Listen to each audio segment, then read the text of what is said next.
இது வந்து என்ன பண்ணுறதுன்னா, நேற்று வச்ச சாப்பாடு தான் மீதமாயிடுச்சு.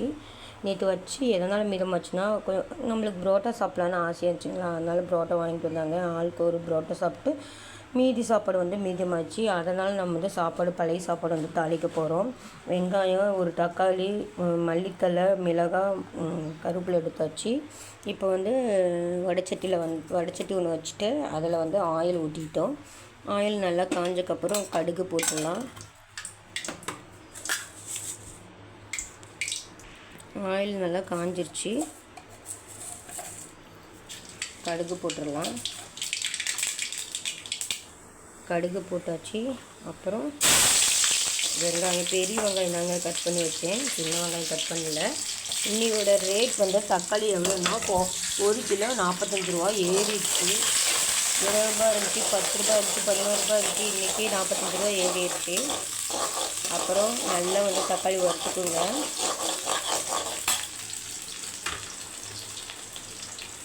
அப்புறம் கருவேப்பிலை போட்டுக்கோங்க. மிளகாய், நம்மளுக்கு தேவையான அளவு மிளகாய். இது வந்து நாங்கள் தான் சாப்பிட்றதுனால நான் வந்து மிளகாய் வந்து 3 தாங்க போட்டிருக்கேன். அது காரமாக இருப்பான்னு சொல்லுவாங்களே என்னன்னு தெரியல, 3 தான் போட்டிருக்கேன். இது வந்து குட்டி பையன் சாப்பிடல, அவன் வந்து சுடுசோறு நான் அவனை கொடுத்துட்டேன். ஏன்னா அது கொஞ்சம் லேட் ஆச்சுங்களா, அதனால நம்ம ஸ்கூல் கிளம்பி விட்டு நம்ம அதுக்கப்புறம் தாளிச்சிக்கலான்னு சொல்லிட்டு தாளிச்சுட்டேன். நல்லா வதக்கிக்கலாம். நல்லா மெரூன் கலரில் வறுத்துங்க, அப்போ தான் கொஞ்சம் டேஸ்ட்டாக இருக்கும்.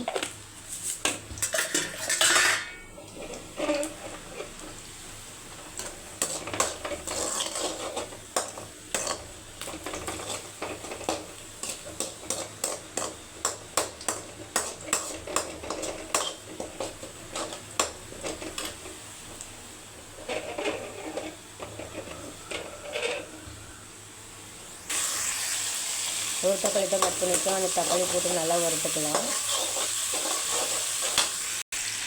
இந்த டைமில் வந்து நம்ம கொஞ்சோண்டு உப்பு போட்டுக்கலாம். நான் தூள் உப்பு தான் சேர்க்குறேன். உப்பு போட்டுக்கலாம், நல்லா கலந்துக்குங்க. ஏன்னா தக்காளி கொஞ்சம் வந்து உப்பு போட்டோம்னா சீக்கிரம் கொஞ்சம் மையம். உப்பு போட்டதா நல்லா மையம் நல்லா மசஞ்சியும் அப்படிம்பாங்க.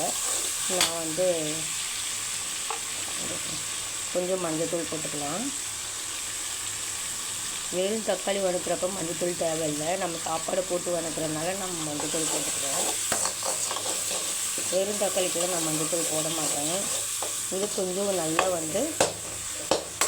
வெந்து வரட்டும். அதுக்கப்புறம் நம்ம இந்த ரைஸை வந்து உதிரியாக எடுத்து வச்சுக்கலாம். உதிரியாக எடுத்து வச்சு நம்ம ரைஸ் போட்டு நல்லா கலந்து எடுத்துக்கலாம்.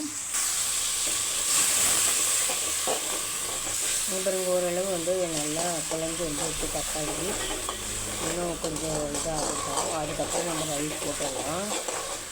கொஞ்சம் கலரை ஊற்றிட்டே இருந்தேன், இதெல்லாம் அள்ளி கொடுக்குறோம்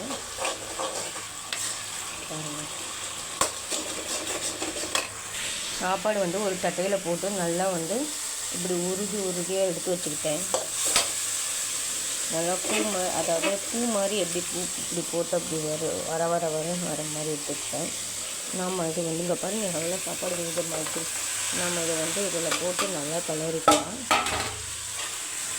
நல்லா இப்படி அடியில் விட்டு கலரிடுங்க, அப்போ தான் அடியில் போட்டு மேலே வரும். ஓரளவு நல்லா கலரியாச்சு. இதுக்கு வந்து மல்லித்தூள் போடுவோம், செம்மையாக இருக்கும். மல்லித்தூள் சூட்லேயே போட்டிங்கன்னா தெரியாயிடும். ஓகே, சாப்பாடு வந்து நல்லா வறுத்து எடுத்தாச்சு. நல்லா டேஸ்ட்டாகவும் இருக்குது. ஓகே, பாய், தேங்க்யூ. தொடர்ந்து வீடியோ பாருங்கள்.